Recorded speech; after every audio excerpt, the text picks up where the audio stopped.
బాబాసాహెబ్ అంబేద్కర్ గారు రిజర్వేషన్స్ ఇచ్చినప్పుడు మాలా మాదిగలని చెప్పి ఆలోచించలేదు. మన దళిత సమాజానికి మనం ఎట్లా కాపాడుకోవాలని చెప్పి బాబాసాహెబ్ అంబేద్కర్ గారు అందరికీ రిజర్వేషన్స్ కల్పించడం జరిగింది. కాగా వెంకటస్వామి గారు కూడా అంబేద్కర్ గారి అడుగుజాడల్లో నడుస్తూ వారు కూడా అంబేద్కర్ ఎడ్యుకేషనల్ ఇన్స్టిట్యూషన్స్ పెట్టి సుమారు 2 లక్షల మంది ఆ ఇన్స్టిట్యూషన్స్ లో చదవడం జరిగింది.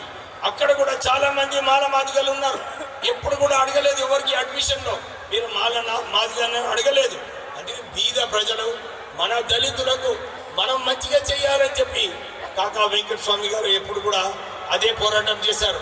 75,000 మందికి గుడిసెలు ఇప్పించినప్పుడు 40,000 మందికి ఉద్యోగాలు కల్పించినప్పుడు మాలా మాదిగా అని చెప్పి అడగలేదు. కేవలం మన దళితులకు మనము న్యాయం చేయాలి, వారికి కూడా ఇల్లు స్థలాలు కల్పించాలి, వారికి కూడా ఉద్యోగాలు కల్పించాలని చెప్పి కాకా వెంకటస్వామి గారు ఎప్పుడు ఇదే పోరాటంలో చేసేవారు.